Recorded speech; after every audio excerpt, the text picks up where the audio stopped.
Lagi-lagi Badan Peradilan membuat putusan yang kontroversi. Kali ini di Pengadilan Negeri Jakarta Selatan, Kenny Wisasonda diputus bersalah dan harus menjalani hukuman 1 bulan. Flashback kasus ini menjadi perhatian publik karena putusan yang jauh panggang dari api dari kenyataan. Untuk membahas hal ini, saat ini abang-abang saya yang ada yang puasa, ada yang enggak. Kayaknya kalau abang saya yang di tengah nggak puasa karena dia paling seger gitu kan. Emang kita nggak seger. Tapi di paling yang jas abu-abu, Bang Devrizal Jamares, salah satu kuasa hukum Kak Kenny, Bang Peri Tohang, dan Bang Frederick Pinakunari. Tapi ada yang spesial kali ini karena di podcast kita kali ini ada Kak Kenny Wisasonda. Apa kabar kakakku, abang-abang? Baik, terima kasih. Jadi putusan sudah berlalu, tapi masih ada kerikil dalam sepatu lah ya. Baru diterima, kita baru print kemarin ya. Kita baru print kemarin. Jadi masih proses pembacaan ya. Karena pada saat pembacaan kemarin kan nggak spesifik ya, nggak detail. Dibacanya cuma cuplik. Jadi kita baru aja mempelajari. Dan itu di luar dari kebetulan saya culik abang saya waktu pertemuan di satu tempat, Bang Peri. Beliau juga dengan pledoi dan itu bukan pede banget ya, tapi dengan fakta yang dihadirkan oleh tim kuasa hukum itu juga harusnya hakim itu berpandangan berbeda dari ini ya. Seharusnya. Kayaknya harus ku culik lebih lama lagi Bang Peri ya. Karena waktu itu di tengah-tengah acara sih Bang ya. Tapi kakak udah, walaupun begitu udah plong lah ya. Walaupun ada duri dalam daging dan kerikil dalam sepatu. Enggak plong ya? Enggak. Sama saya Belum, enggak, plong ya? enggak, belum, masih. Ya. Masih ada yang mengganjal. Dan itu nanti biar para petarung ini ya. yang menggergaji mereka. Jadi perasaan kakak setelah mendengar putusan itu, walaupun sebenarnya nggak perlu saya tanya, saya tahu perasaannya apa, tapi biar publik juga apa yang janggal itu menurut kakak? Boleh ya kita bilang ya, bahwa ada fakta, makanya saya belum selesai ya bacanya. Cuman kok bisa ada fakta yang di skip berarti? Saya belum selesai bacanya, putusannya gitu. Ini kok bisa seperti ini gitu. Di saat kalau dibilangnya adalah unsur terpenuhi gitu. Ada pertanyaan besar, yang sebelah mana yang terpenuhi gitu. Sampai situ aja. Ya. Ya. Dan yang janggal juga karena nggak ada pihak yang dirugikan sebenarnya. Pertama-tama yang harus dilihat adalah itu uang siapa yang dimasalahin. Uang pelapor, uang perusahaan yang katanya pelapor, yakin punya mereka, bisa nggak dibuktiin gitu. Itu aja belum ada kan. Ada hal yang berbeda yang diyakinkan oleh mereka adalah pemilikan dari partisipasi interestnya di suatu blok. Kita tidak bantah itu. Tapi revenue, pendapatan atas partisipasi, apakah itu milik mereka? Itu kan harus dilihat perjanjian-perjanjian yang mengikat di dalamnya. Nah, yang janggal-janggal ini kakak terungkap juga di persidangan. Terungkap di persidangan. Ya. Dan kakak juga orang hukum ya. Itu kan bisa membaca, oh ini olinya terlalu tumpah luas sekali gitu. Jadi agak licin gitu Bang ya. Iya. Boleh dikatakan gitu. Ya. Saya mau ke Bang Peri nih. Karena di wawancara doorstop kemarin abang paling kenceng. Bang Fredrik juga sidang-sidang sebelumnya paling kenceng juga, dan abang saya juga saya baru sebenarnya teman-teman baru saya lihat beliau emosi sebenarnya. Kalau dulu pernah sih waktu pakai baju Dracula, tapi kalau kematusan saya lihat abang saya itu emosi, oh ya kayaknya saya harus turun nih walaupun saya batuk gitu. Gimana Bang Peri tanggapannya mengenai putusan yang kemarin? Jadi saya jelaskan dulu ya, waktu perkara itu diperiksa ke kepolisian, saya mendampingi Kenny juga, dan dengan PD-nya saya berkata, mana ada alasannya kamu bisa ditahan. Ya kan kamu kan yang cuma memberikan advice, dan advice itu kan cuma sekedar syarat, itu kan nggak mungkin kamu ditahan waktu itu. Faktanya ternyata berbeda. Kenny kemudian ditetapkan sebagai tersangka dan Kenny ditahan. Bahkan dari 2 tersangka yang lain waktu itu hanya Kenny yang ditahan. Ya, bahkan kita masuk ke tangan kepolisian, kemudian dipindah ke tangan kejaksaan di Pondok. Jadi banyak hal yang menurut saya mengagetkan. Dan kalau ditanya dari sisi pengetahuan atau sisi pemahaman dan pengalaman, ya saya nggak ngerti menjelaskan itu. Kenapa saya bisa jadi tersangka? Itu dulu gitu. Jadi menjadi tersangka aja saya nggak bisa menjelaskan secara sisi keilmuan. Tapi dari sisi kenyataan ternyata dia jadi tersangka dan bahkan ditahan. Nah pertanyaannya waktu itu adalah kenapa dia ditahan? Kita kan bicara kejadian pada waktu itu. Kalau yang kita lihat, yang kita pahami, ini fakta ya, bahwa dia ditahan murni untuk dijadikan sandera, quote unquote.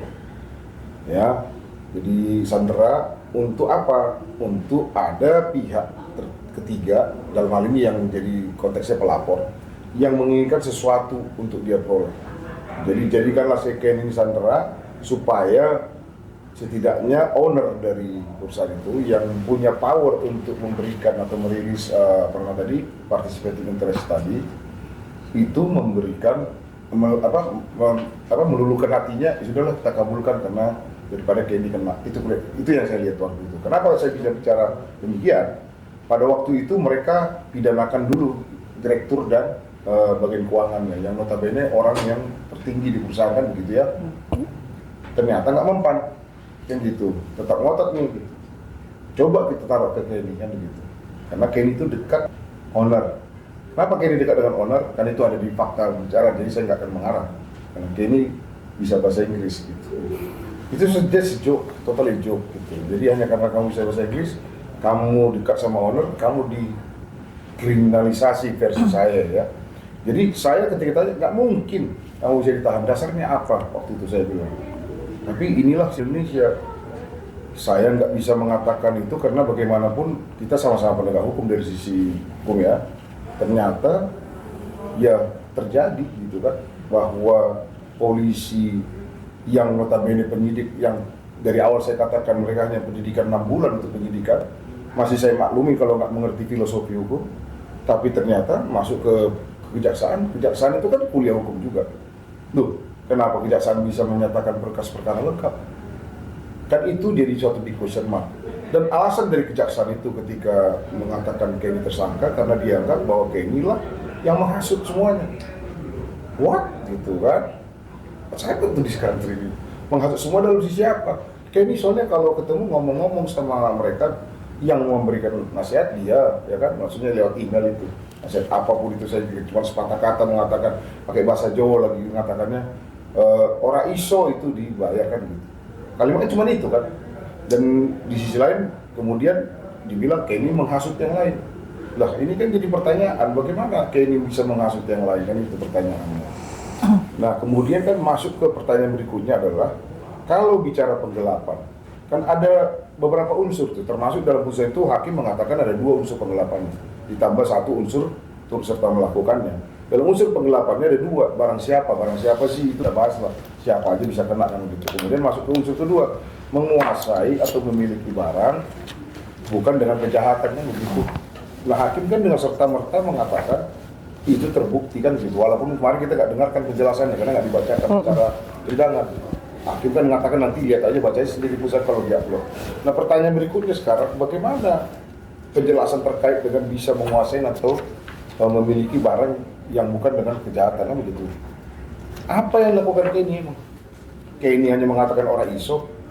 Pertanyaan berikut tadi seperti yang disampaikan Kenny, itu barang punya siapa? Emang punyanya pelapor? Pelapor dalam hal ini bukan Emal. Pelapor dalam ini pribadi loh. Seorang bernama Thompson Sitomorang. Dia bertindak dalam kapasitas pribadinya, pelapornya. Bukan mengatasnamakan Emal, walaupun ujungnya dia bilang korbannya Emal. Pertanyaannya apakah betul Emal merupakan korban? Kita nggak tahu. Nah balik ke pertanyaan tadi itu, awal itu memang yang saya kira Kenny dijadikan untuk mengabulkan keinginan mereka. Makanya saya berkeyakinan waktu itu dengan sangat berkeyakinan nggak mungkin lah kamu ditahan, dasarnya apa gitu. Nah, ketika mereka lakukan itu ternyata terjadi dan Kenny ditahan. Ketika Kenny ditahan, perkara ini berjalan, ujung-ujungnya kan sama-sama kita ketahui participating interest itu sekarang dilepaskan 100%. Jadi tujuan mereka dari awal untuk mendapatkan participating interest itu udah tercapai. Whatever the reason is, ya apapun alasannya mereka bilang karena Bogono, karena Kenny betul terbukti. Ya, tapi kan bahwa apa yang mereka lakukan itu adalah rangkaian upaya untuk mendapatkan goals-nya mereka. Targetnya mereka adalah mendapatkan participating interest 100% dan itu wilayah yang mereka kerja. peroleh. Pertanyaan saya berikutnya, masa hakim nggak melihat dan mengkonsider hal seperti itu? Sekarang begini ceritanya, asumsikanlah saya menggelapkan, asumsi nih ya, saya kan udah bilang nanti pertanyaannya adalah apakah Kenny betul menguasai ataupun mengendalikan uang itu. Asumsikanlah saya misalnya dipinjam uang diberikan uang sama Pak Fredrik, dan uang itu saya kuasai, kemudian saya gunakan untuk kepentingan saya pribadi, itu kan penggelapan gitu kan. Pertanyaannya sekarang gini kan, kalau saya uang itu diminta Fredrik bisa saya kembalikan, ya kan? Anytime, kapan dia minta sama saya, gimana bisa buktikan penggelapan sama saya? Yang jadi penggelapan itu adalah ketika kredit menitipkan ke saya, ini uangnya betul ke saya, kemudian saya gunakan dengan tidak benar, waktu kredit bilang balikin, nggak balik kan gitu. Pertanyaan berikutnya, kalau mereka tuduh, kita balikan kembali ke Pak, kalau mereka tuduh bahwa Kenny menggelapkan, dari sisi mana Kenny menggelapkan? Kapan dia menguasai uang itu? Kapan dia mengendalikan uang itu? Uang itu balik. Faktanya kan sekarang mereka milikin semua 100%.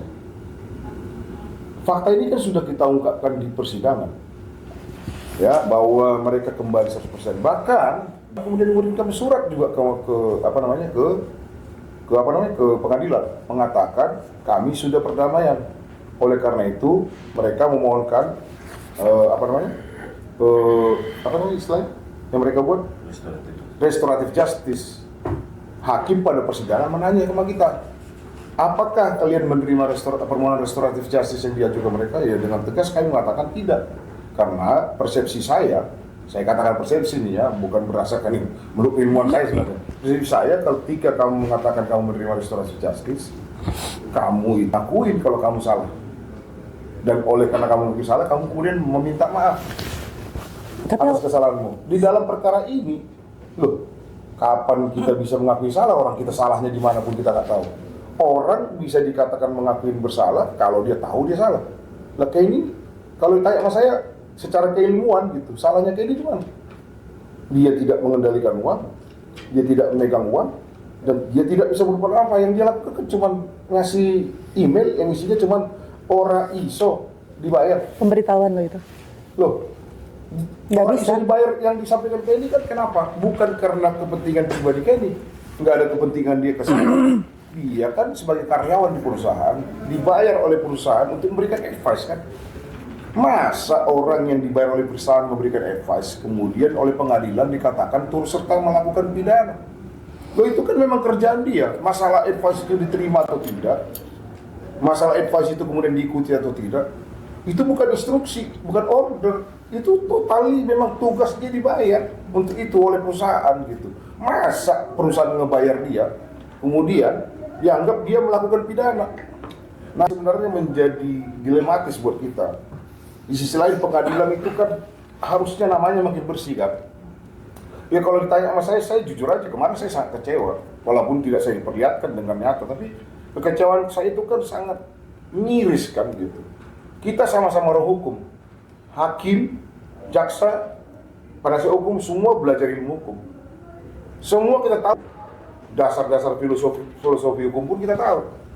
Logika apa ini buat dulu harus ketika Kenny mengirimkan email orang ISO, Kenny bisa dianggap melakukan penggelapan.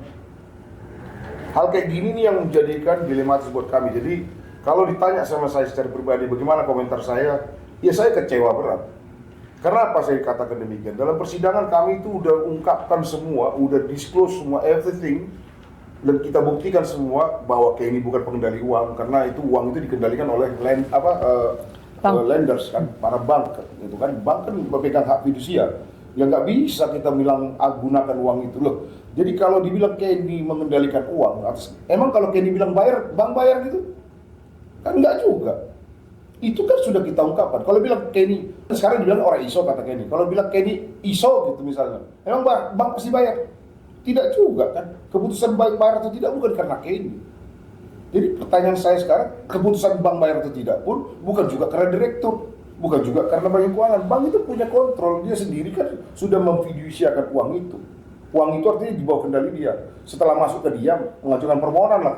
Ya perusahaan kan, saya mau buat pengeluaran A, B, C, D, E. Ditanyain sama bank, itu apa, itu apa, itu apa. Kalau dia approve, baru dia rilis kan. Pertanyaan sekarang, itu karena Kenny? Tidak. Kita udah ungkapkan sedemikian rupa di persidangan hal itu, bahwa kendali Kenny tidak ada terhadap uang. Mau suruh Iran orang ISO, mau dibilang ISO sekalipun, boleh. Sekalipun gitu. Nggak bisa juga uang itu rilis gitu. Bank pun kan sudah kasih disclosure gitu, atau kasih requirement.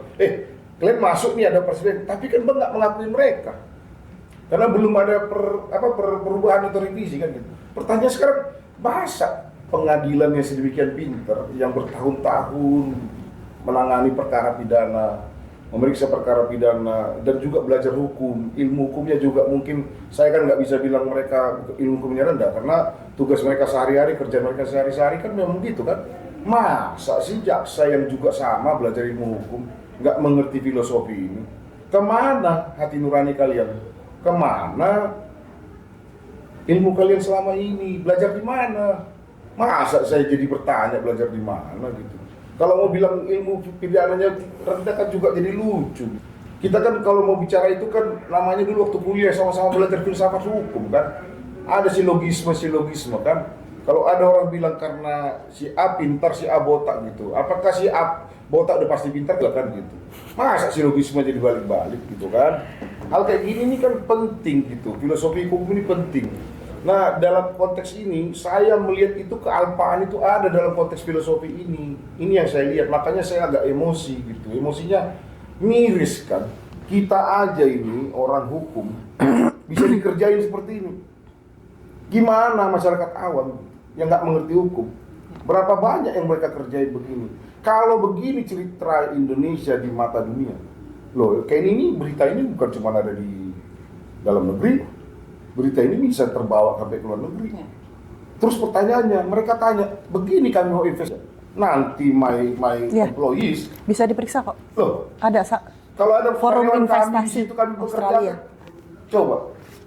Nanti kalian kerjain. Terus kenapa kami harus tertarik investasi di sini? Kan ada hal-hal yang nggak mereka pikirkan, efek negatifnya apa yang dilakukan.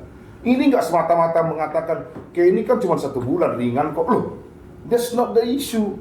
Walaupun kayak ini 1 bulan, gak usah kan 1 bulan, 1 hari atau 1 jam sekalipun, apply visa ke Amerika, emang nggak diperiksa? Emang nggak pengaruh? Apakah nggak ini jadi catatan? Kenapa kayak ini sampai bersalah? Itu kan mereka review semua. Inilah konsideran dari mereka, salah satu konsideran mereka ketika mereka melakukan investasi. Loh, kalau kayak gini Indonesia ceritanya, no certainty, no legal certainty gitu. Terus untuk apa kami investasi di situ? Tawaran-tawaran lain itu tawaran sorry my word itu. Ya itu kan totally bullshit gitu. Kalian bilang investasi di Indonesia, come, invest in our country gitu. Itu kan konyol. Loh, salah satu alasan mengapa investor tertarik. Gak usah jauh-jauh lah ke Vietnam, kemana, segala macam. Karena di Vietnam nggak akan pernah terjadi hal-hal kayak gini. Negaranya kan diktator tuh. Ya kan, pemimpinnya katakan nggak boleh kalian ganggu. Lah pertanyaan sekarang, di mana kepastian hukum Indonesia bahwa investor tidak akan diganggu? Loh, pengganggunya siapa? Banyak. Pengganggunya dari pihak ketiga, bahkan dari government sendiri ganggu. Nah terus ngapain sih investasi di situ? Dia hitung-hitung. Loh, saya invest sekian juta dolar misalnya gitu, dia hitung. Kerugian saya di sini, nanti diganggu di sini. Baik sepaksa saya bayar legal fee segini. Wah, rugi saya, mending saya pindah negara. Terus efek negatifnya apa kalau dia nggak invest di Indonesia? Terus Indonesia mengatakan mau jadi negara maju. Come on, perbaikin dulu sistem hukumnya. kalau saya bilang perbaikin, saya mengatakan ini, saya sebagai lawyer gitu. Tapi yang decision maker kan ada di pengadilan. Yang akan menuntut perkara ini kan ada di jaksa. Yang menyidik perkara di kepolisian. Come on, mari berbenah diri masing-masing gitu. Tolong, ya kan? Nggak begitu cara mainnya gitu loh. Ya, jadi benahi masing-masing gitu. Benahi polisinya juga dibenahin. Tolong perhatikan hal-hal yang kalian lakukan ini kelihatan sepele. Tapi dampaknya itu bagaikan bola salju, bisa kemana-mana dampaknya gitu loh. Bahwa berita tentang Kenny ini nggak cuma dalam negeri, nggak cuma di Jakarta gitu. Kenny ini kan perusahaan asing kan itu, invest kan? Perusahaan Australia itu dan ada hampir 30 tahun ada di Indonesia. Dari Indonesia, bahkan waktu zaman Soeharto udah invest. Begitu dia tahu perkara ini, dia bilang, come on, what happened di Indonesia? Lah, Dan betul, begitu ada ketentuan kan untuk berpartner dengan pengusaha domestik dan inilah yang dilakukan oleh pengusaha domestik. Nah, jadi begitu ada suggestion daripada SKK Migas waktu itu, tolong kamu partner sama lokal investor lah atau lokal swasta gitu. Nah, begitu berpartner begini. Terus citra apa yang mau kamu bangun? Nanti next time, ini kan banyak perusahaan-perusahaan yang pegang PSC ya, product sharing contract kan, banyak, bukan cuma baru perusahaan ini. Nanti akan ada suggestion yang sama kan, dengan catatan ya, sekedar info aja, yang suggest itu dengan mereka itu juga mereka juga kan, loh, short to say ya, kalau SKK Migas marah sama saya kan itu fact gitu. Kalau fakta yang saya ungkapkan nggak perlu marah kan gitu, bahwa yang suggest supaya partneran sama Bakri kan mereka juga. Sorry to say, loh, ketika udah terjadi, where are you?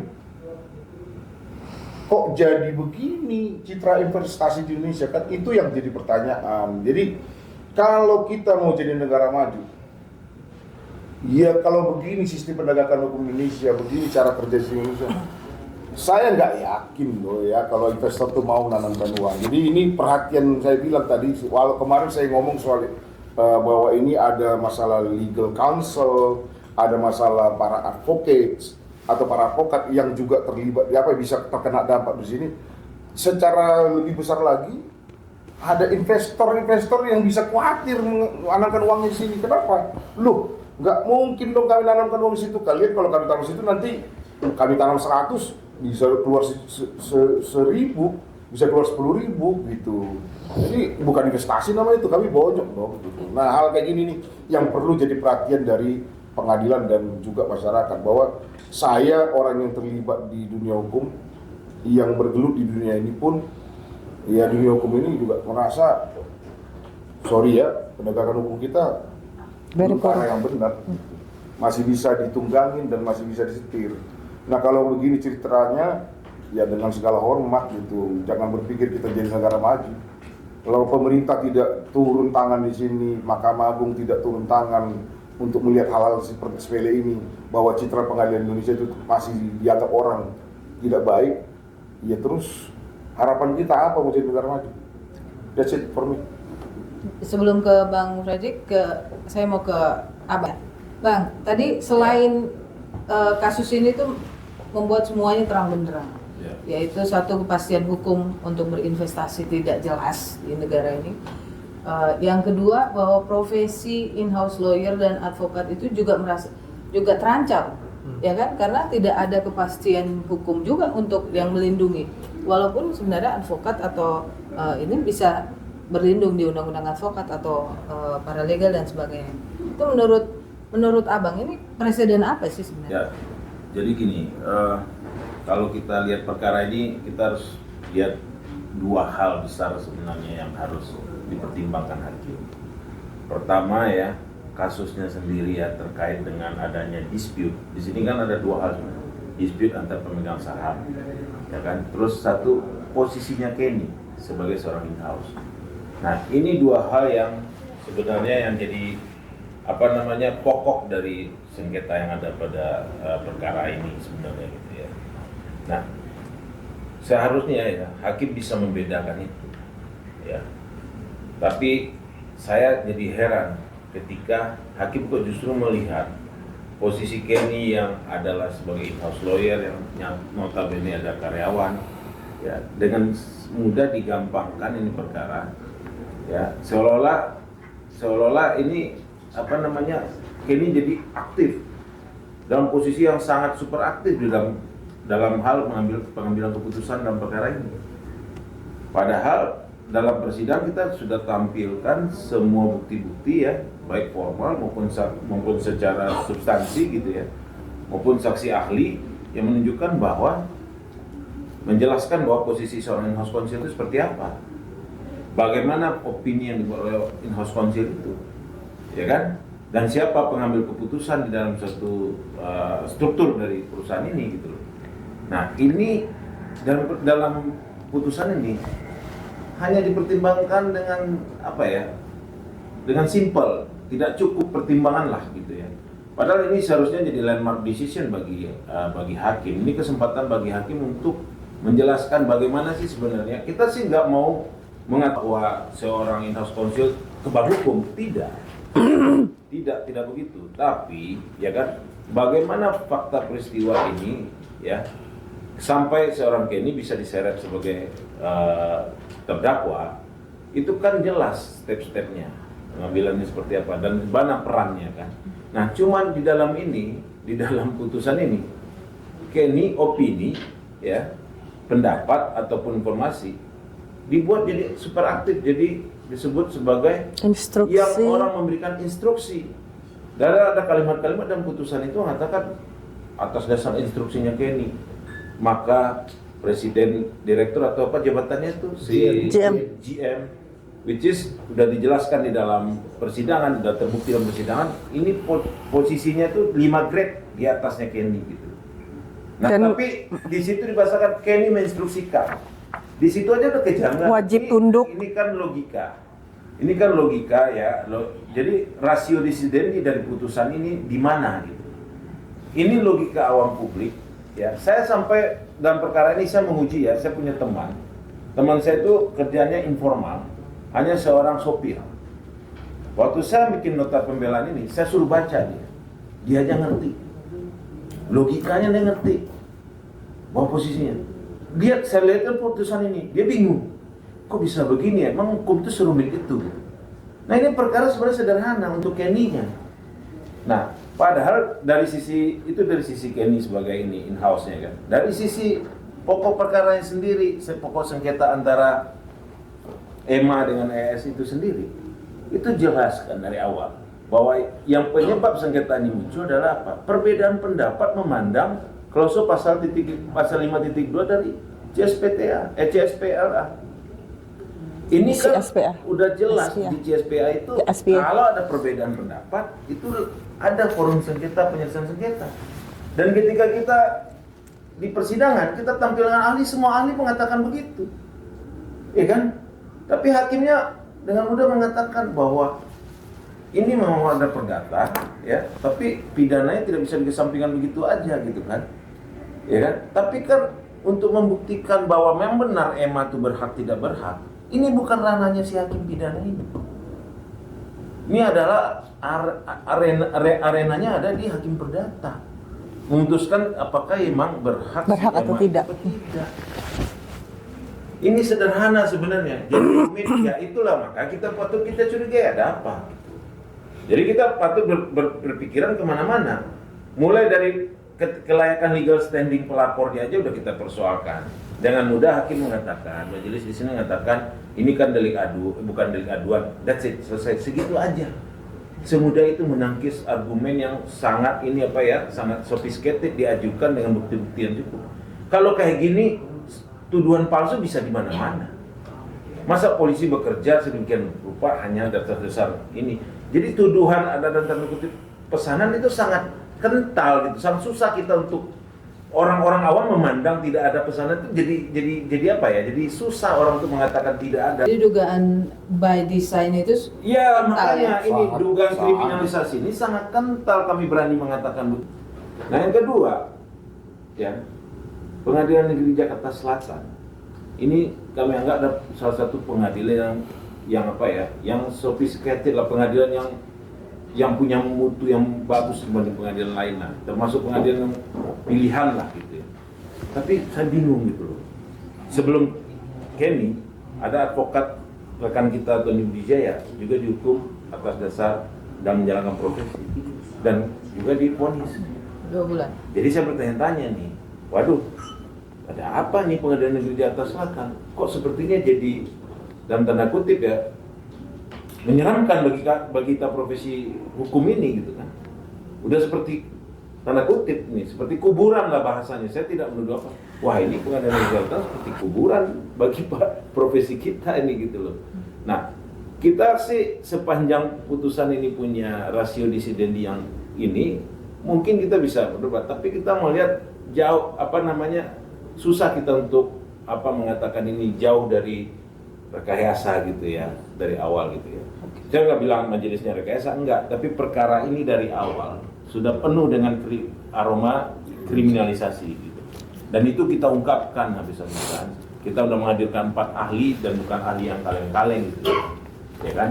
Ada Dr. Albert Haris yang salah satu penyusun Albert Aries. kawah pidana yang baru, ada Ibu Profesor Ningrum Sirait. Sirait yang udah jelas-jelas kepakarannya sudah ini, ya kan? Terus ada yang di bidang migas yang memahami mantan Kadif Hukum Migas yang berpengalaman Pak Didit, dan ahli perdata juga. Saya rasa semua udah kita ungkapkan, kita udah panjang lebar kemana, tapi putusan ini seolah hanya mengambil alih aja fakta-fakta versi jaksa. Yang kami kecewa ini harusnya bisa jadi landmark decision bagi hakim untuk menjadikan atau enggak apa. Kami melihat ini efek putusannya akan jauh ke depan, ya. Dan teman-teman yang in-house lawyer itu pada ketakutan banyak bertanya, wah ini seperti apa kalau pendapat hukum kita serahkan direksi-direksi yang ambil keputusan dari ini, dari hasil pendapat hukum kita ataupun email kita ataupun ya kan, atau omongan kita gitu ya, Bisa berbahaya. itu akhirnya pihak ketiga tahu bahwa itu dari kita dan dia merasa dirugikan, ini akan jadi presiden. Paling tidak sampai laporan-laporan polisi kan merepotkan kan gitu loh. Jadi menurut saya, Ini adalah hari berkabung untuk keadilan, ya Bang ya. Kita bisa katakan seperti itu. ya boleh kata begitu, bergabung terutama untuk profesi advokat dan in-house lawyer. Yang kita khawatirkan ini jangan jadi presiden ke depan, back presiden ke depan, jadi jurisprudensi yang membuat masa depan profesi kita ini jadi tidak menentu depan. Tidak ada kepastian hukum terhadap profesi ini. Jadi ya kita berharap sih ya ini bisa diperbaiki ya, dan teman-teman yang dari kalangan profesi advokat dan in-house lawyer, kita harus bersatu padu nih untuk untuk mendukung iklim supaya ada kepastian hukum dan kepastian hukum dan kenyamanan dalam menjalankan profesi buat kita. Nah, putusan ini ya kita belum memutuskan ya, karena hak untuk banding nanti kayak ini dengan segala pro dan kontra pros and cons yang harus dipertimbangkan beliau plus minusnya. Tapi ini sebenarnya sangat mengkhawatirkan, putusan ini sangat mengkhawatirkan buat kita yang menjalankan profesi ini sebenarnya. Mungkin banyak teman-teman belum menyadari, tapi kalau saya sudah sebarkan di putusan ini agar dibaca para in-house lawyer, dan rata-rata yang feedback balik ke saya pada semuanya kok bisa begini. Nah, artinya apa? Ini common sense ya, common sense orang gitu loh. Karena putusan pengadilan itu akan diuji oleh common sense, akan diuji oleh nalar publik. Ya kan, tidak harus orang hukum. Orang non hukum melihat ini kan di sisi itu akan melihat kan apakah putusan ini sesuai dengan hukum dan keadilan atau tidak. Sampai kan tujuan dari tujuan penegakan hukum ini apa tidak. Kalau enggak, berarti itu ada apa dengan penegakan hukum kasus ini sebenarnya dari awal, kenapa ini sampai ada begitu. Jadi itu pendapat saya, Bang Ferry. Jadi putusan ini kan banyak lobang-lobang yang dibuat, ranah abu-abu yang dibuat oleh hakim itu sendiri opininya. Walaupun kita sebenarnya nggak boleh memperdebatkan itu karena kemandirian mereka, tapi ini wajib dibahas karena beberapa waktu ke belakang teman-teman Abang dan ini juga ada yang kena juga nih, Pak Tony Budijaya. Ya. Jadi menurut Abang putusan yang diterima Kak Kenny ini akan berdampak luas untuk pekan khususnya dan juga in-house lawyer. Apa yang menjadi catatan dari Abang terkait dengan putusan? Oke, terima kasih. Kalau tadi rekan-rekan saya sudah menyampaikan secara general overview konsekuensi putusan ini terhadap profesi kita dan juga investasi di Indonesia. Nanti saya akan masuk sedikit teknis kepada pembahasan putusan. Nah, tapi sebelum itu perlu saya sampaikan juga bahwa setelah kami posting ya hasil putusan kemarin, banyak sekali suara kekhawatiran yang kami dapatkan dari pertama tentunya teman-teman legal counsel, kedua advokat, ketiga semua profesi counsel. Karena counsel ini kan bukan cuma advokat. Ada counsel pajak, ada counsel arsitek, dan macam-macam. Kalau seorang counsel itu diminta pertanggungjawaban hukum atas keputusan diambil oleh kliennya, atau dalam hal legal counsel oleh company yang mempekerjakan dia, ini pekerjaan ini terlalu berisiko ini untuk diambil. Dengan bayaran segitu. Dengan bayaran, yang kami selalu sampaikan bahwa Kenny ini karyawan bagian hukum. Di company ada karyawan bagian marketing, IT, keuangan, bagian hukum. Remunerasinya kan kurang lebih sama itu karyawan-karyawan itu. Tapi kalau seorang karyawan bagian hukum kemudian ikut mengambil alih tanggung jawab atas keputusan perseroan, ya sangat tidak adil. Makanya saya bilang di medsos saya kemarin, buat para pemegang saham atau pimpinan, angkatlah legal counsel kalian sebagai direksi juga, karena mereka pikul tanggung jawab yang sama loh dengan pimpinan. Jadi kalau begini sangatlah tidak adil.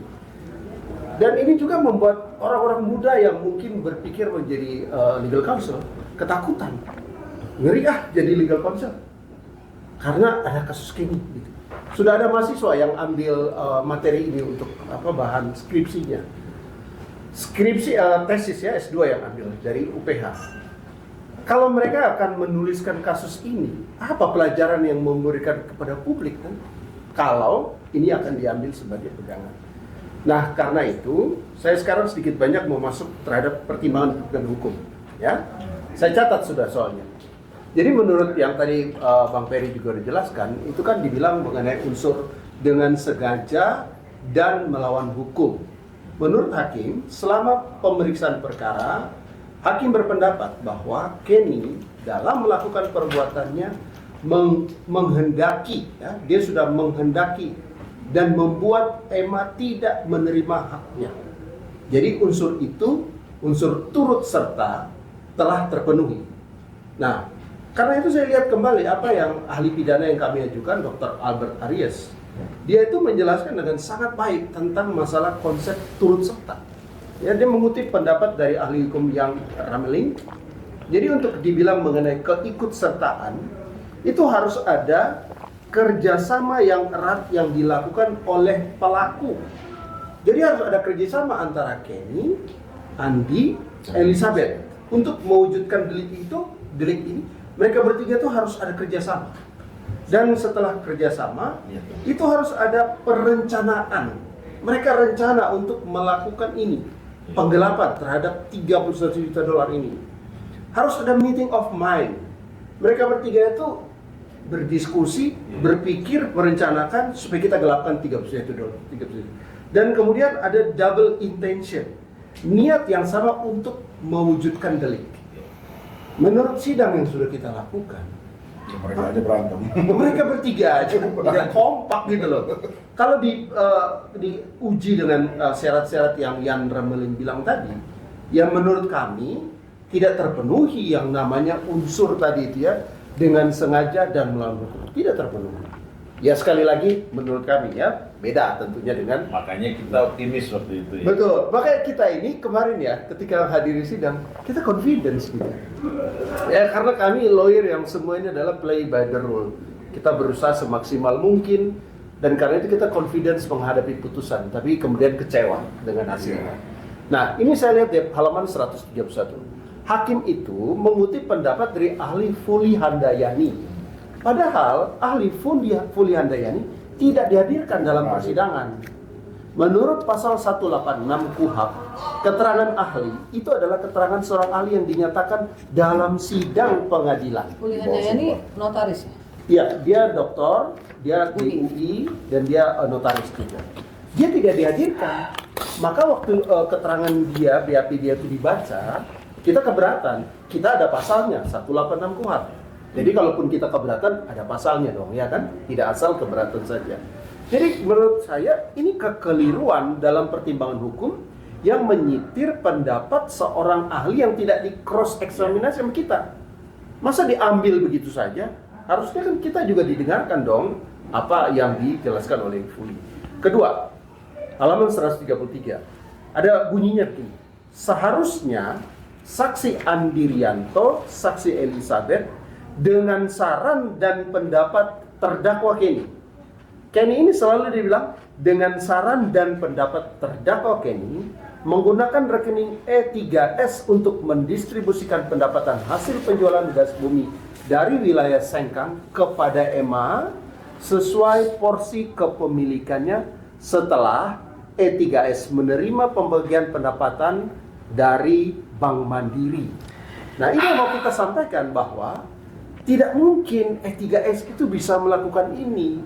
Kenapa tidak mungkin? Karena semua pendapatan sudah difidusiakan, dikuasai, dijaminkan Rekening, kepada yes. bank, kepada krediturnya E3S.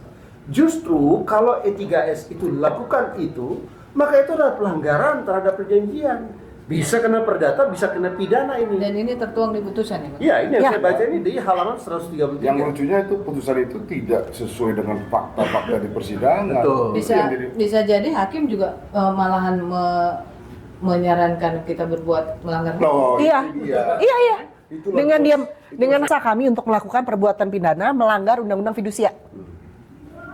Gitu ya. Jadi Masa Itu- hakim menyarankan? kemudian dalam pertimbangan hukum itu sering kalimatnya yang dipakai gini. Semua pendapatan yang timbul dari wilayah kerja Sengkang telah dikuasai dan dinikmati oleh 3S yang tengah dikelola oleh saksi Andirianto, saksi Elizabeth dengan saran dan pendapat dari terdakwa Kenny. Selalu begitu model kalimatnya. Nah, mari kita cermati. Ada persoalan. Apakah E3S itu harus mendistribusikan pendapatan kepada EMA ya setelah SPA ditandatangani, ya kan? 29 Oktober 2018. Andikan pimpinan, pengambil keputusan, general manager, Kenny karyawan bagian hukum, ya, legal counsel internal. Ya, dalam proses seperti ini, apakah sudah waktu untuk kita distribusi kepada pihak EMA? Ya wajar orang hukum itu ditanya. Apakah orang hukum ini pembuat keputusan? Ya bukan. Tapi dia memang harus ditanya. Dan dia itu memberitahukan. Jadi selama ini kan kita bilang opini. Bolehlah diartikan opini. Tapi tadi Kenny yang jelaskan ke kita yang sangat gampang. Sebenarnya saya hanya kasih tahu bunyi perjanjian itu kayak gitu. Tidak seperti opini yang kita lawyer bikin legal opinion Ya, panjang-panjang itu. nggak ada. Saya nggak bikin bundel legal opinion dengan semua justifikasi benar ini. Hanya simpel pembicaraan ini bisa nggak? Nggak bisa dong, kan dikunci, kan dipegang sama bank fidusia. Dikunci, Hanya sudah simple dieksekusi. aja tuh kalimatnya. Hanya itu ya? Iya, Jadi dieksekusi kalau selama oleh bank. ini ada legal opinion, opini, bahkan secara keliru banyak orang juga sudah berpikir kayak ini bikin opini yang salah. Padahal dia tidak sedang beropini sesungguhnya. Dia menyampaikan pandangannya itu, penafsirannya menurut pasal yang ada di perjanjian, belum, makanya pakai istilah karena ini ringan sifat komunikasinya, Raiso tulisnya dalam email 10 Agustus 2022 itu. Ya. Nah, jadi balik ke situ tadi, ya itu kan tugasnya GM untuk ambil keputusan. Kewenangan di GM. Dan kalau objek sengketa ini ada 31 juta dolar, Andi GM itu tak wajib ikutin apa kata Kenny gitu kan. Dia tuh punya kuasa, boleh bayar eksternal lawyer, banyak sekali pengacara hebat di Jakarta Dan ini. saat ini pun juga Bapak Andi Rianto, Ibu Elizabeth Tampunan juga punya lawyer-lawyer pakar-pakar hebat loh sebagai pennya dalam persidangan. Berarti kan itu adalah buktinya mereka punya kehendak bebas kan untuk memilih. Kalau nggak kan mereka wajib ikut sama saya bareng sama bapak-bapak ini. Enggak tuh mereka jalan sendiri kan. Kehendak bebas, free will namanya kan. Yang lebih lagi di bahasa putusan tadi yang saya sampaikan tadi, jadi bukan sekedar ngasih tahu, ini menginstruksikan, lebih dasar lagi bahasanya. Nanti aku masuk di pasal gitu ya, di halaman itu udah Nah, mencatat itu, soalnya. jadi peran Kenny kok tiba di atas. Kalau diinstruksikan bukan turut serta lagi, berarti dia otak pelaku dong. Iya. Kok kenanya pasal turut serta? Mungkin rekan Mungkin Fredrik kalau bilang, bahasanya kita analogikan dengan perumpamaan apa namanya agak sedikit kasar ya. Di rumah kita punya mbak, ya kan, PRT atau RT, dan mbak kita bilang, mbaknya menginstruksikan saya sebagai pemilik atau pembayar gajinya, makanya mbaknya turut serta melakukan. Kan itu logika paling konyol yang pernah kita tahuin gitu. Bagaimana seorang legal counsel yang levelnya tadi seperti disampaikan oleh rekan saya Dev Rizal, bahwa levelnya aja itu juga ungkapan persidangan ya, 5 grade ya, 5 tingkat di bawah daripada CGM, bisa menginstruksikan, woi lu ikutin saya gitu. Belum pernah saya tahu gitu, dengan segala hormat Mbak Rizka gitu. Jadi apakah bawah-bawahnya Mbak Rizka bisa bilang, saya instruksikan kamu lakukan gini gitu. Logikanya itu dari mana gitu. Di fakta persidangan kita udah ungkapkan itu. Kalau di hukum ID yang bisa menginstruksikan saya itu cuma Bang Dev Rizal. Saya nggak tahu. Nah itu. Mungkin posisi apa Mbak dan Masnya bisa dicoba sekali-kali instruksi. Siapa tahu berhasil. hal kayak gitu tuh kan apa namanya merusak logika akal sehat kita gitu. Jadi geli sebenarnya. Gimana sih cara berpikirnya gitu. Jadi, lanjut. ya tidak adil melimpahkan tanggung jawab ini kepada Kenny yang hanya seorang karyawan di bagian hukum. Ya, kalau ikut logikanya hakim yang seperti ini, maka saya bikin di media sosial saya tadi kepada para legal counsel internal, kalian bilang kepada pimpinan jadiin sebagai direksi juga. Minta gaji direktur aja sebenarnya. Iya, jadi status direksi dengan segala fasilitas yang direksi punya. Karena Baru tanggung aja. jawab kalian itu sebesar direksi. Padahal kalian bukan pengambil keputusan. Maka ini menjadi satu hal yang perlu dikonsider gitu ya. Nah, terus halaman 142 putusan. Kenny merancang surat tanggal 8 Desember 2022 yang ditandatangani oleh Andi yang intinya meminta agar Emma membayar kewajiban pajak penghasilan dari pendapatan berdasarkan 49% PI milik Emma dan seterusnya. Ya memang bikin draft surat itu kan orang legal yang bikin. Ini ada masalah apa sih? Kalau Kenny bikin draft kan yang tanda tangan Andi. Kalau nggak suka, Kalau nggak suka jangan tanda tangan. Ini kan dia anak buah nih diminta sama bos. Kalau nggak setuju, Jadi nanti lama-lama sekretaris ya kalau bikin surat itu bisa juga turut serta. Kalau isi suratnya nanti digugat orang atau dia ada orang lain nggak suka. kan disuruh sama direksinya kan gitu. Ya itu salah satu yang menurut Udah kita kemana-mana nih. kalau ini dijadikan pertimbangan hukum juga gara-gara Kenny itu draft surat. Lah ngeri nih pekerjaan legal counsel ini. Gara-gara kamu yang draft surat, kamu yang bisa kena ini kan. Ini akan disaksikan oleh teman-teman legal counsel dan pasti mereka mikir-mikir, aduh ini perlu nggak ya kita lanjutkan provisi ini? Terlalu berisiko provisi ini. Kalau putusan ini berkekuatan hukum tetap. Terus halaman 145 dibilang bahwa perbuatan Kenny itu tergolong pada offset sebagai tujuan.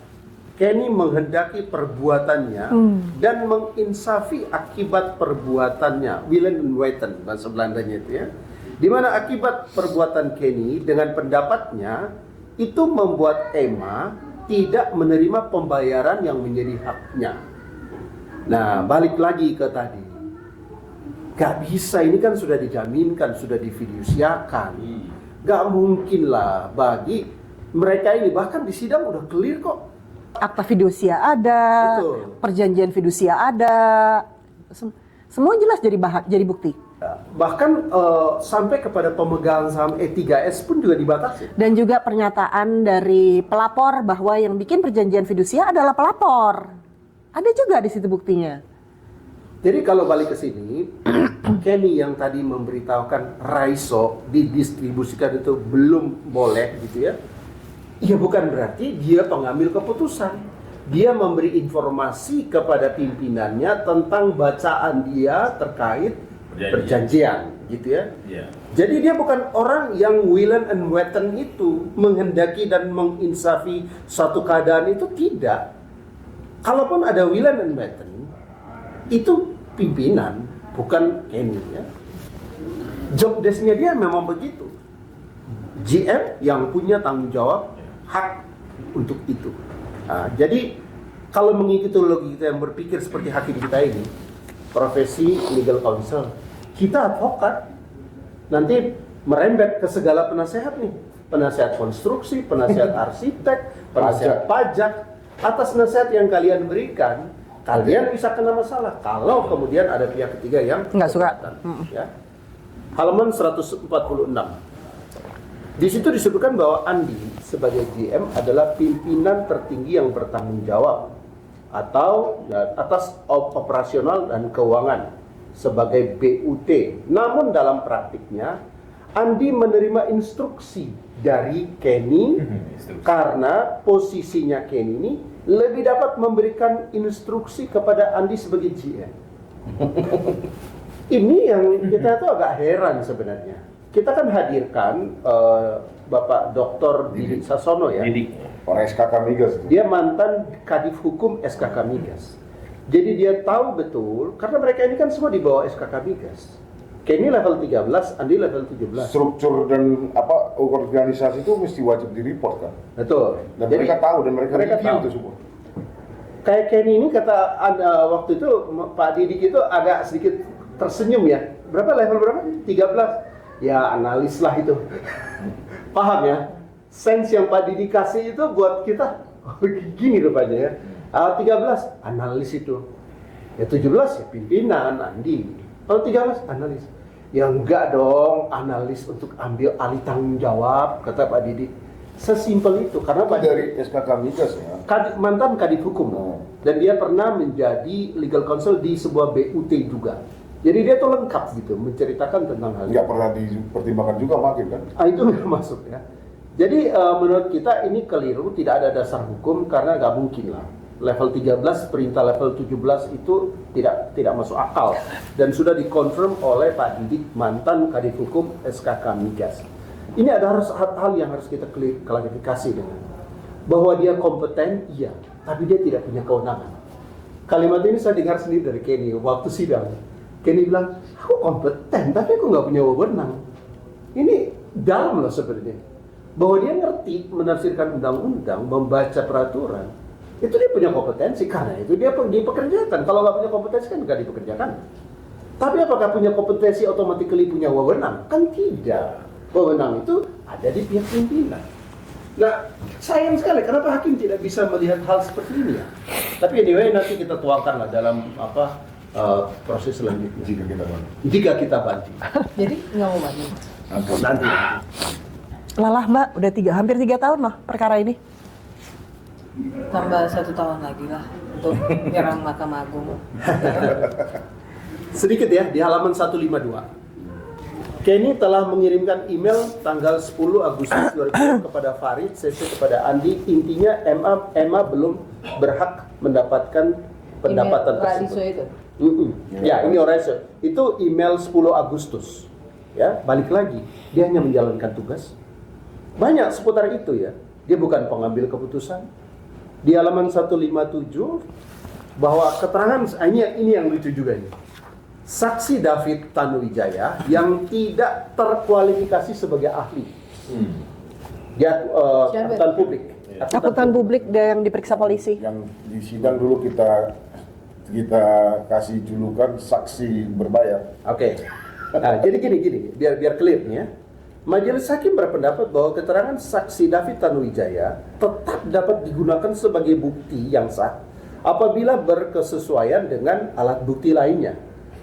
Nah ini kita lihat gini, hakim ini dia setuju mengadopsi keterangan saksi fakta yang dapat bayaran. Kalau dalam kita praktik hukum, ahli dibayar wajar karena dia punya keahlian, dia bukan saksi fakta. Tapi David Tanuwijaya ini ketika disumpah saksi fakta, bukan ahli. Dan kita tanya, dia terima bayaran dari polisi sebagai profesional. Sejak kapan seorang saksi fakta itu dibayar? Berarti dia ahli bersaksi. Nah, silakan disimpulkan seperti itu. Jadi apa mungkin seorang saksi fakta, bukan ahli ya, yang dibayar oleh penyidik polisi bisa memberikan keterangan secara objektif? Menurut saya tidak. Ya. Ya, jadi balik lagi di halaman 159, tindakan Andi GM itu dilandaskan atas instruksi dan arahan Kenny terbukti dalam email 10 Agustus 2009. Isi emailnya itu pada pokoknya menerangkan bahwa uang atau pendapatan dari operasi migas di Sengkang gak bisa raiso ya untuk didistribusikan kepada EMA karena masih ada pinjaman E3S kepada krediturnya berdasarkan perjanjian kredit 2014. Masih terikat, perjanjian fidusia masih menjadi jaminan fidusia. Nggak bisa. Dalam putusan ini kalau saya nggak salah baca ya majelis mengesampingkan atau dengan memudah Tidak sama sekali membahas. mengatakan bahwa perjanjian 2014 itu kan tidak diketahui oleh EMA.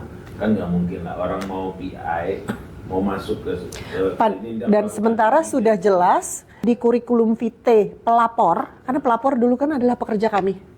Di kurikulum vitae pelapor itu ditulis bahwa yang merancang perjanjian fidusia, perjanjian pinjaman adalah pelapor. Jadi kalau EMA tidak tahu, tidak mungkin yang bikin Jadi sedikit penegasan dalam persidangan juga sudah kami ungkapkan bahwa ketika mereka mengambil PI 49%, mereka tahu kondisi bahwa penghasilan dari triple IS itu atau EES itu difidusiakan kepada lenders. Itu tahu. Coki Yudhistira pun juga direktur yang tanda tangan pun mengetahui. Sebentar, ini di pertimbangan hukum yang saya baca, simpel aja mengatakan bahwa PT EMA itu nggak perjanjian itu 2014, dia kan masuk baru 2019. Mereka tidak tahu, nggak? Karena logikanya orang mau masuk ke perusahaan sebesar itu dengan investasi sebesar itu, nah mungkin untuk ada apakah ini punya utang atau tidak dengan PP3 dia nggak tahu tuh nggak. Dan terlalu banyak faktanya di persidangan yang begini, terbuka. Saya balikan lagi karena ini dulu diskusi yang kita selalu utarakan di persidangan. Semua saksi yang dihadirkan oleh jaksa kita tanyakan. Mengapa? Kalau kalian mengerti kan begini nih, untuk bisa mengatakan bahwa ini ada pidana atau tidak kan mereka mengerti dong niat para pihak ketika buat perjanjian, harus ada dong di situ. Faktanya kan nggak ada yang ngerti. Ya, faktanya nggak ada yang ngerti tentang apa niat para pihak membuat itu. Tapi ya sudah, terlepas dari itu pertanyaan berikutnya adalah tahu nggak kalian apa alasan dan mengapa ya kan Triple IS setuju untuk melepas 49% hanya dengan $2? Itu pertanyaan. Emang harganya mereka berapa? Kan dari klaimnya mereka aja mengatakan bahwa mereka rugi $31 juta, kan itu klaim mereka. Bayangkan, hanya dengan $2 dia beli 49%, dia mengaku bisa mengklaim berapa? 31 juta dolar. 500 miliar lah sekarang. Itu 500 miliar lebih. 31 juta dolar itu kali 16.000 ya tahu lah, hampir 500 M loh. Pertanyaan sekarang, kalau saya rupiahkan yang namanya $2 itu, kalau dengan kurs sekarang aja cuma 32.000 atau 33.000, ya saya juga mau lah bayar 33.000 kalau saya bisa dapat 31 juta dolar gitu. Artinya begini, logikanya begini, bagaimana kamu bisa membeli harga $2 untuk kamu klaim dapat 31 juta dolar? Kecuali ini bisnis pengadaan uang. Ini ada sesuatu, ngerti nggak sesuatu? Jadi ceritanya begini, pakai logika akal sehat. Mana mungkin mereka mengatakan mereka tidak tahu? Nggak mungkin. Kalau mereka beli $2 aja pun pasti ada alasan. Kenapa mereka beli $2? Mereka pasti pertimbangkan faktor-faktor. Pertama, bahwa pendapatan mereka nggak akan mereka bisa terima di depan sebelum utangnya lunas. Mereka tahu itu. Jadi kamu dapat beli $2 49% karena kau tahu bahwa kamu tidak akan dapat revenue itu. Iya. Udah pasti. Kedua, kau tahu bahwa kau tidak cuma keluar $2. Kau harus keluar lagi uang lain. Kau harus bayar pajak, harus bayar bonus pemerintah dan segala sebagainya. Itu kau harus keluarkan. Makanya kau beli $2. Dan kau tahu persis bahwa kapan kau bisa dapat revenue adalah ketika utang sudah lunas. Bang, Yaitu fidusianya sudah dirilis, sudah dilepas. Sudah dirilis sama bank, udah lunas utangnya. Hal yang sama terjadi tahun 2023 kan? Utang itu udah terbayar, lunas. Hutangnya lunas, mereka sudah dapat revenue. Jadi apa yang mereka katakan ketika melaporkan ini murni suatu kekonyolan dan halusinasi saya katakan ya, bahwa mereka tidak tahu itu halusinasi. Lucu sekali hakim bisa percaya itu. Kan fakta mereka beli $2 itu kan sudah bisa dijadikan indikasi atau petunjuk bagi hakim untuk melihat, loh kenapa kalian bisa beli $2? Oh mereka bilang kami kan keluar juga duit yang lain. Loh yang mereka keluarkan tuh gak sampai $31 juta. Sorry to say. Apakah mereka keluarkan yang katanya bayar 6 juta untuk bonus pemerintah segala macam itu sampai 31 sampai 31 juta? Tidak sampai. Loh kok kalian bisa mengeluarkan uang? Saya nih Radit nitip uang ke saya 100 ribu rupiah, bisa-bisa tiba-tiba dia bilang sini 10 juta gitu. Kau udah menggelapkan uang 10 juta. Logika dari mana? Bagaimana hakim bisa mengatakan ada penggelapan di sini? Uang yang saya setorkan aja tidak sesuai dengan jumlah kerugian yang diklaim. Kan ini ada suatu kejanggalan, menurut saya kejanggalan yang harus dilihat lebih teliti gitu ya. Ini kita bicara masalah ke materi. Hakim kan harusnya dalam persidangan sudah bisa membuktikan mana yang benar, mana fakta sebenarnya. Ingat, putusan itu kan harus sah dan meyakinkan. Di mana meyakinkannya bahwa betul Emma menderita kerugian $31 juta? Di mana meyakinkannya? Uang yang kamu keluarkan aja nggak ada segitu. Terus kenapa kamu bisa mengklaim uangmu segitu? Kan itu ada hitung-hitungan yang mereka berikan, mereka lakukan, disepakati oleh para pihak ketika menandatangani CSP itu. Mereka kan ada hitung-hitungan. Kenapa Chris setuju jadi $2? Kan ada requirement di situ. Oke, aku kasih kau $2, boleh cuman beli Rp36.000. Supaya kau bisa dapat revenue nanti dengan 49% yang notabene revenue itu hitung-hitung mereka kan $31 juta kan. Tapi ada syarat nanti ya setelah utang saya lunas kan gitu. Apa yang disampaikan oleh Kenny itu kan segala sesuatu tentang mengatakan itu belum boleh, utangnya belum lunas. Nanti kalau lunas boleh, ambil semua juga boleh, hakmu kan begitu. Masa itu hakim menganggap si Kenny ikutan menggelapkan? Nah hal kayak gini nih kan sebenarnya fakta di persidangan sudah clear. Ekspektasi kami nih, harapan kami tadinya hakim kan bisa mendengarkan itu dan melihat fakta ya, bahwa ini kan kita kebenaran material, bukan kebenaran karang-karangan jaksa, bukan kebenaran karang-karangan pelapor, bukan pula kebenaran karang-karangan polisi. Yang mereka itu semua kan ketika di di penyidikan, pemeriksaan jaksa, segala macam itu kan karang-karangan masih. Segala sesuatu yang benar itu adalah apa yang diungkapkan di persidangan kan, apa yang disampaikan oleh saksi di bawah sumpah. Itu yang mesti diperhatikan hakim kan. Apa yang dimuat oleh hakim ini dalam putusan itu kan semua surat dakwaan doang isinya. Sesuai dengan surat dakwaan dan surat berita acara yang dibuat polisi. Bukan sesuai dengan fakta yang terungkap di persidangan.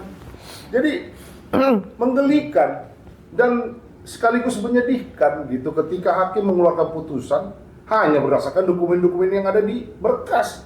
Makanya dia kutiplah pendapat ahli yang tidak pernah hadir di persidangan gitu. Kan menggelikan. Notaris full. Iya. Kan menggelikan. Nggak berani hadir dia tanpa alasan yang jelas. Kalau hadir udah pasti kami cerita. Dan kemungkinan juga dia itu berpendapat akan dokumen yang tidak lengkap karena itu harusnya kita persidangan. Sama. Jadi pertanyaan itu juga sama si ahli tadi siapa Tanu. Loh, kamu itu buat bisa mengatakan rugi dasarnya apa? Nggak bisa jawab juga kok. Saya dasar rugi gitu loh. Kamu bisa mengatakan itu kerugian dasarnya apa? Emang kamu udah pernah interview mereka yang membuat perjanjian? Enggak pernah. Oh iya, satu lagi memang. Dan yang pembuat perjanjian tidak pernah di BAP dari sejak polisi. Jadi tidak pernah dipertanyakan oleh jaksa mana pembuat perjanjian, tidak. Jadi yang buat perjanjian tidak pernah di BAP. Para pihak yang buat perjanjian yang kan kita mesti tahu dulu niatnya mereka apa sih, kenapa jadi $2 gitu. Itu jelas loh, enggak pernah diperiksa. Tapi semua bisa menyimpulkan udah terjadi penggelapan di sini. Dasarnya dari mana? Yang satu nih, pelapornya aja bukan pihak yang dirugikan kok. Pihak yang dirugikan nggak pernah dihadirkan di persidangan. Terus kenapa bisa kalian mengatakan saya rugi? Tapi itu semua dalam putusan dengan simpel aja bilang bahwa ini karena ini bukan delik aduan. Lah itu yang jadi persoalan. Masalah siapapun yang melaporkan bukan. Betul. Tapi cuma segitu. Tapi persoalannya kan sebenarnya kita angkat isu itu ya di persidangan ya, bahwa pelapor pribadi, kan dia ngasih kuasa atas nama pribadi ke lawyernya si Fajar Rehan waktu itu, ya kan? Namanya Thompson ini nggak sebagai pribadi, sebagai manusia umum, orang secara umum, bukan merepresentasikan dari pihak korban, bisa melaporkan karena ini bukan delik aduan, ini delik umum. Lah, kita kan mengangkat isu itu sebenarnya dalam pledoi kita. Tapi pertanyaan berikutnya, kan bukan cuma itu yang menjadi pokok persoalan. Memang kita sampaikan bahwa orang ini punya legal standing atau tidak. Kita sampaikan, tapi kan that's not the point. Poinnya adalah, loh, korbannya kau hadirkan nggak untuk membuktikan benar nggak si Thompson ini buat laporan begini? Korban itu nggak pernah hadir, nggak pernah ada pernyataan dari Emma. mengatakan kami menderita kerugian. Rups Satu. juga nggak ada. Kedua, tidak pernah ada RUPS yang menyatakan mereka menderita kerugian. Tidak ada pernah RUPS yang mengatakan bahwa mereka merasa keberatan dengan hasilnya EMA itu, penghasilannya Triple itu dibayarkan untuk loan semua. Kenapa ada pihak luar, dalam hal ini Thomson Sitomorang, yang bukan korban bisa melaporkan kau rugi? Nah ini Jadi yang saya bilang sekarang ini, Kenny dituduh sekarang melakukan turut serta karena dia memberikan opini atau memberikan bukan opini, maka cuma hanya sekedar email mengatakan orang ISO. Yang melaporkan ini kan berdasarkan asumsi dia, bukan berdasarkan kenyataan dari korban. Orang korban nggak pernah menyatakan itu kok, kan dia berasumsi, persepsi dia. Jadi kalau sorry to say ya, kantor ini sekarang ya yang punya kita yang kerjakan bisa asumsi begitu. Sapam dibawa berasumsi kalian sudah dikerjain nih sama si Kenny gitu. Logika itu yang kami minta. Bagaimana mungkin Sapam di bawah karena ini bukan delik aduan bisa melaporkan bahwa kami menderita kerugian tanpa pernah kami dihadirkan di sidang, dan Kenny kemudian dipenjara, dijatuhi pidana telah melakukan tindak pidana penggelapan. Yang melaporkan orang yang nggak jelas berdasarkan persepsi dia. Nah, Kalian nggak ngerti, kalian sudah begini gitu. Berdasarkan itu Bang, kan banyak sekali nih, kita bilanglah Kak Kenny kambing hitam, ya kan? Ya, bisa kambing hitam, bisa korban, bisa sandera, Dan apapun lah korban judulnya juga, itu. korban Ya, dari segala everything mafia lah. peradilan ya. Kita bilang ini sudah mafia peradilan karena mulai dari penyidikan sampai penuntutan sampai ke vonis, dan kita berharap di tingkat selanjutnya dan selanjutnya itu bisa menjadi netral, gitu Bang ya. Tapi melihat yang kondisi yang ada nih, tadi dari putusan-putusan Bang Fredrik bacakan itu juga banyak sekali loop-loop atau lubang-lubang yang mereka ciptakan gitu, opini mereka. Nah, dari kuasa hukum dan kakak juga ini mau lawan nggak atau mau diem aja? Nah, ini sebenarnya kan kalau bicara ini kita jujur aja. Kalau saya secara pribadi pasti saya katakan enggak lawan kan begitu, kita banding terus pribadi saya kan begitu. Persoalannya berikutnya kan itu kan saya hanya sebagai penasihat, dan kita lah ya sebagai tim penasihat, kita hanya tim penasihat hukum. Ujung-ujungnya kan sebenarnya pertanyaan itu harusnya diajukan pada pihak yang menjalin langsung. Karena jujur aja kami tadi diskusi juga, dan beberapa hari ini kita sudah diskusi sejak putusan dilakukan. Kalau kita banding itu konsekuensinya apa? Keburukannya apa? Keuntungannya apa, kan begitu, ya kan? Ya sorry ya, salah satu keberatan dan yang menjadi pertimbangan terberat kami saat ini adalah dengan segala hormat kepada lembaga peradilan begitu, kami justru mengkhawatirkan gitu kan, lembaga peradilan kita ini belum bisa bertindak dengan benar. Terbukti apa? Lah di pengadilan negeri Jakarta Selatan kita sudah ungkapkan fakta dan saksi-saksi dan bahkan ahli yang sedemikian rupa yang bisa membuktikan bahwa Kenny itu tidak seperti itu, tidak melakukan apa yang didakwakan oleh jaksa.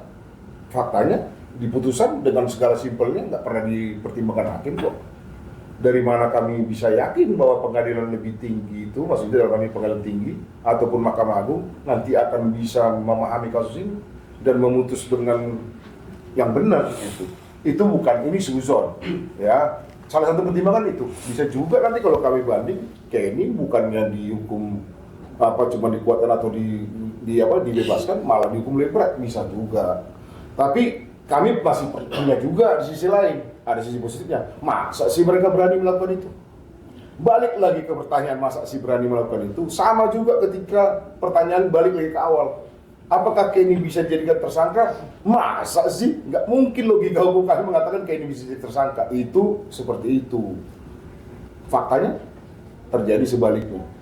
Yang kalau ditanya orang pun kami nggak bisa menjawab. Saya sebagai orang yang berprofesi hukum udah berapa tahun ya? 25 tahun kali ya gitu ya. Menjawab pertanyaan itu juga susah gitu. Kenapa Kenny bisa jadi tersangka? Kenapa bisa P21 perkaranya gitu?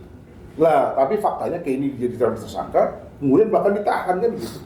Nah kalau hal kayak gini, ada nggak jaminan bahwa Kenny tidak akan dikerjain quote-unquote oleh pengadilan lebih tinggi? Ya saya dengan segala hormat, tanpa mengurangkan secara hormat saya ke lembaga peradilan, ya saya nggak bisa jawab. Gitu.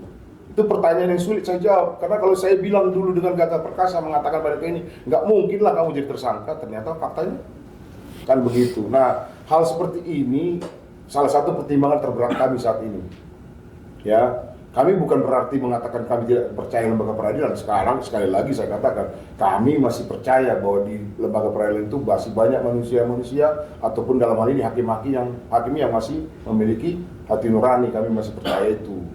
Tapi persoalannya, apakah perkara ini juga tidak akan ditunggangi lagi, tidak dikriminalisasi lagi? Itu jadi pertanyaan besar. Makanya tadi kembali pertanyaan Mbak Rizka tadi, ya kalau ditanya ke saya apakah mau banding, ya jawaban saya udah pasti banding. Tapi kan kami hanya sebagai tim penasihat hukum yang memutuskan kan tentunya Kenny sendiri. Jadi pertanyaan itu sebenarnya lebih bagus tanyakan ke Kenny. Tadi segala sedikit intermezzo, ya kami sudah berikan sama Kenny pandangan-pandangan kami. Baik buruknya sudah, apa kebaikannya, apa keburukannya sudah sampaikan.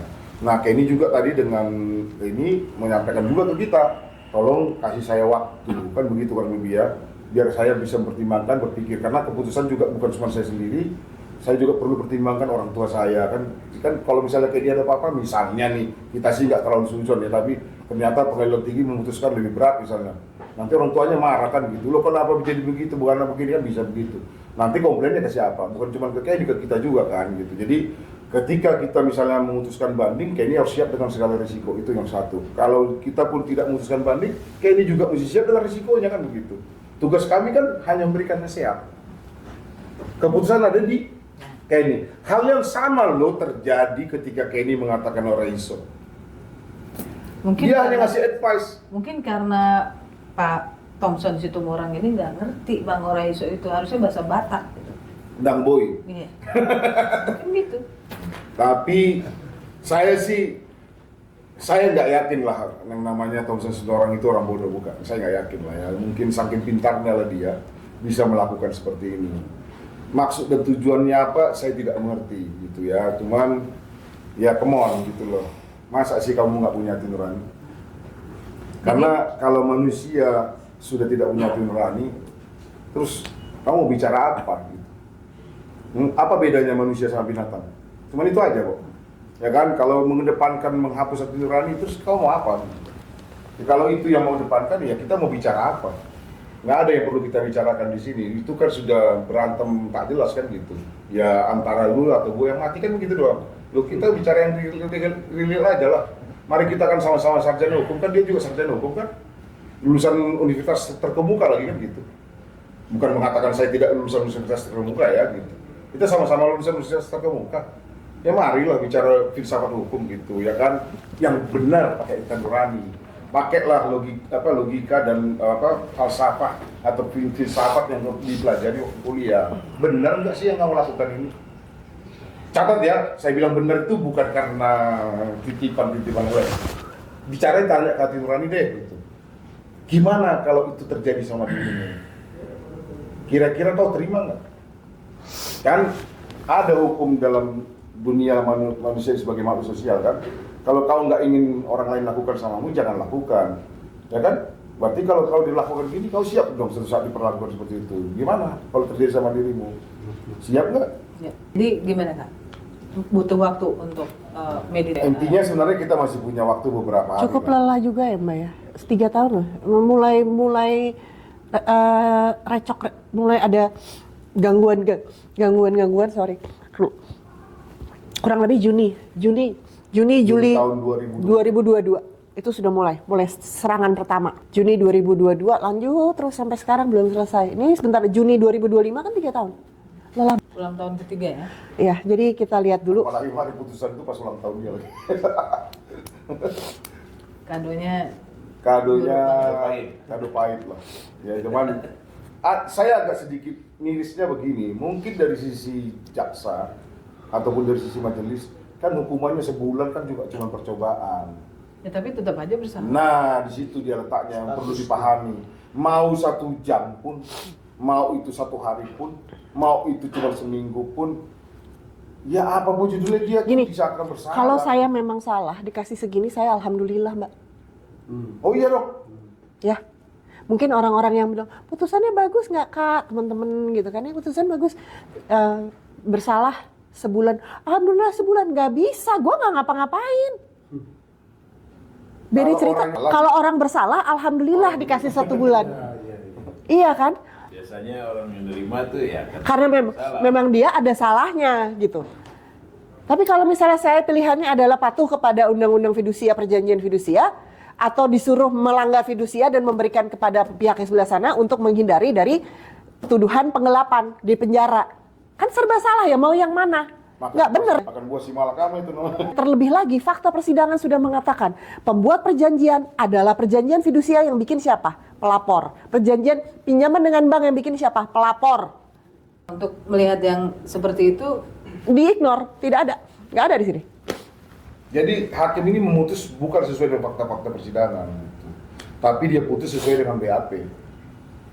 tapi kakak menempuh upaya Pasti hukum ya. BAP. kakek ini menempuh lain nggak, misalnya melaporkan balik atau apa gitu? Karena ini kan udah kasat mata. Saat ini kakek dengan segala hormat ya, sekali saat ini kami masih meminta ini. Saya dengan emosi saya tentunya ada teman-teman juga pasti punya emosi sendiri gitu. Tapi kami akhirnya tadi dengar ya, kami rapat agak sedikit lama ya. Intinya adalah Kenny beginilah kondisinya. Ini resiko, ini keuntungannya, ini risikonya. Segalanya sudah kami ungkapkan. Tugas kami sebagai penasihat hukum kan gitu. Ya, tapi nanti kalau ada apa-apa jangan pidanain kami ya. Oh iya benar juga. Just kidding. Iya benar. Terus Just kidding kan? benar juga ya. Ya, keputusan is yours. Kalau ada yang nggak suka ya bisa diajukan loh Bapak Jadi ini. keputusan itu ada di dia. Jadi kami berikan segala hal yang sama yang pernah dilakukan Kenny nih ya dalam perkara ini, yang memberikan advice. Jadi pahami, tugas kami sebagai penasihat hukum memberikan saran. If you do this is the risk. If Jadi you do this, nanti kalau orang tua saya keberatan, mereka sudah tahu mana yang diserang. kami bisa dipidana gitu.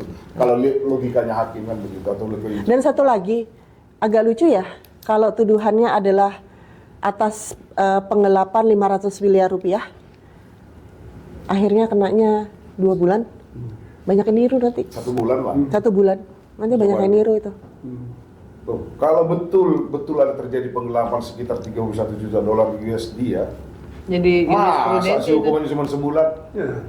Itu banyak tuh yang komen di medsos. Masa hukumannya sebulan?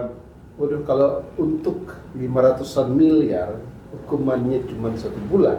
Nah, iya. Rame-rame mereka. Saya juga mau. Percobaan lagi hukumannya, mau saya. 1 bulan percobaan loh, nggak harus masuk. Dengan kata lain, EMA gitu, atau ini, boleh nggak Dan- saya gelapkan uangmu 31 juta dolar, nanti kita restoratif justice gitu. Dan Loh, juga, ini kan logika yang paling sederhana gitu. dan juga ada yang lucu lagi. Pada saat perusahaan asingnya dibeli oleh perusahaan lokal, tidak ada Dibeli ya? Dibeli. Tidak ada permintaan ganti kerugian atas 500 miliar ini. Karena kan kalau pidana itu kan sanksinya kan fisik ya, bukan uang kan. Kalau memang benar Emma kehilangan uang 500, pasti dia minta kan pada saat ada proses penagihan atau apapun tuntutan pada saat pembelian blok. Nggak ada. Memang nggak ada, kerugian itu nggak ada. Di RUPS nggak ada. Dituntut permintaan ganti ruginya nggak ada. Nggak ada, hilang uang, nggak ada. Nggak mungkin dari $2 hilangnya 500 miliar tuh nggak. 40.000 hilang 500 miliar. Kan sulap. Oke? Oke, Cukup. baik. Terima kasih. Terima Kak Agung. kasih. Jadi sudah terang benderang ya bahwa di sini kita memindahkan pengadilan untuk beropini, tapi kita mencari titik terang di mana kaki ini juga butuh support moral dan spiritual yang kita semua sayang beliau. Jadi Saya tahu ya, dari semua tersangka kan cuma dia yang mengalami kurungan kan, Nasi fisik kan. Coba ini logika paling sederhana deh. Kurungan fisiknya dia 45 hari. Hukuman dia 1 bulan percobaan. Percobaan yang tidak perlu dijalankan. 15. Asumsi dijalankan aja udah lebih. 15 hari. Tapi kan kita nggak hitungan begitu. Logikanya bagaimana kamu ditahan 45 hari untuk dihukum 1 bulan, 30 hari gitu. Logika itu pakai itu aja. Orang awam kalau ditanya, kok bisa gitu? Sorry ya, tanya sama profesor sekalipun deh, jawab aja deh. Saya nggak bisa jawab pertanyaan itu. Ya, makanya. Karena keadilan itu sederhana kok. Bisa diterima akal sehat manusia. Bukan cuma orang ahli hukum, bisa diterima masyarakat awam juga. Itu justice. Kalau orang awam dikasih tahu perkara ini, terus bertanya, kok bisa begitu? Lah saya juga bisa jawab. Loh terus, is that justice? Apakah itu keadilan? Bukankah pengadilan itu adalah the last resource of justice gitu? Itu kan landas terakhir kita untuk mencari keadilan. Loh, kalau sekarang lembaga terakhir mencari keadilan aja begitu, keluar saja. Terus saya mau bangga itu mengatakan pengadilan Indonesia sudah benar. Come on. Jangan buat putusan-putusan yang ajaib lah gitu, ya kan? Malu kita malunya kenapa? Kalian kan orang hukum, kuliah hukum, ya kan, dari universitas terkemuka lagi. Tolong menjelaskan bagaimana itu bisa masuk akal. I cannot. Tanya sendirilah sama mereka. Loh, kalian aja orang hukum nggak bisa, gimana kami masyarakat awam? Hal begini kan menjadi presiden sangat buruk. Tolong para penegak hukum gitu. Yang kalian lakukan itu kan bukan cuma dimonitor oleh orang-orang yang awam. Dan apalagi ini adalah presiden buruk untuk sektor bisnis, Pasti. masalah investasi. Udah pasti loh. Sorry tadi kan sudah saya katakan di awal. Kasus kayak ini dimonitor sama perusahaan-perusahaan asing. Dimonitor. Kenapa? Mereka juga punya in-house legal counsel, mereka juga punya director, mereka juga invest di sini. Yang notabene, loh, kalau advice kami bisa jadi pidana, wow, betapa mengerikannya. Ngapain kami investasi di sini? Apalagi, kenapa asal muasal perkara terjadi? Karena instruksi dari SKK Migas, rilis PI kalian sebagian ke partner lokal. Harus kalian alihkan sebagian. Itu kan instruksi dari government. Dialihkan, mereka saja setelah nama. Diikuti sama mereka, kemudian mereka dilaporkan penggelapan. Coba, kamu, dari mana logikanya? Pemerintah yang menyarankan, diterima sama mereka lakukan, mereka ikutin, partner lokal makan mereka dan mengatakan kalian menggelapkan hanya dengan bayar $2. Logikanya itu apa nggak sampai ini ke investor lain? Come on. Di tengah pemerintah menggelar karpet merah untuk investor Nah, ini datang. bagaimana pemerintah mengatakan welcome investor, sementara mereka nggak bisa kendalikan pengadilan yang seperti itu. Saya tahu, kita terpisah antara lembaga legislatif, yudikatif, dan itu. Saya tahu, ya, saya tahu itu. Kita terpisah, nggak bisa katanya presiden mengendalikan pengadilan. Tapi kan pertanyaannya sekarang kan, kalau jawaban begitu kan jawaban lucu kan? Dan harusnya ada dong tindakan bagaimana ini melihat ini kan sesuatu yang perlu dibahas secara lebih lanjut. Kalau kalian mau investor datang, salah satu syarat yang paling mutlak harus terpenuhi, kepastian hukum. Kalau kepastian hukum tidak ada, jangan mimpi investor datang. Kasus kayak ini terlihat kecil, bukan hanya berbahaya buat kami in-house legal counsel ataupun lawyer, tapi kasus kayak ini juga dimonitor sama investor-investor asing. Loh, Indonesia begini ya sistem hukumnya, cara hukumnya. Terus kalau kami mau masuk situ, jangan-jangan kami jadi korban gitu. Ini bukan saya katakan sebagai suatu semacam jokes. Ini fakta gitu. Apakah kasus ini jadi motor asing? Ya, come on, ini kan yang investor kan belakangnya kan orang asing. Apakah mereka tidak punya mulut untuk cerita kayak yang lain? Hati-hati di Indonesia.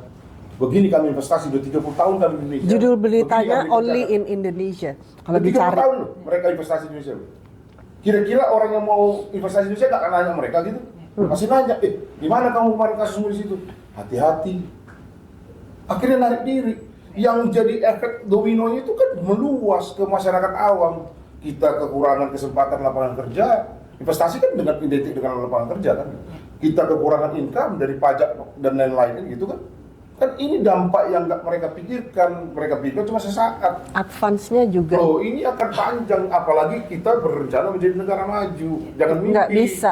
Indonesia nggak bisa sendirian. Hukum itu belum terjadi. Jadi tolong, saya nggak mengatakan siapa dan siapa, nggak menuduh siapa dan siapa, tapi ya dari mulai kepolisian, jaksa, pengadilan, termasuk juga lawyer ya atau advokat dan segala bidang-bidang itu mesti bekerja sama Tapi dan satu pemahaman. Satu hal Bang dari diskusi kita kali ini, in-house lawyer itu kalau kirim email itu pakai 7 bahasa, jangan cuma bahasa Oraiso tapi Dangboy atau itu satu. bahasa Sunda, Kedua nih di dalam emailnya di bagian bawah disclaimer.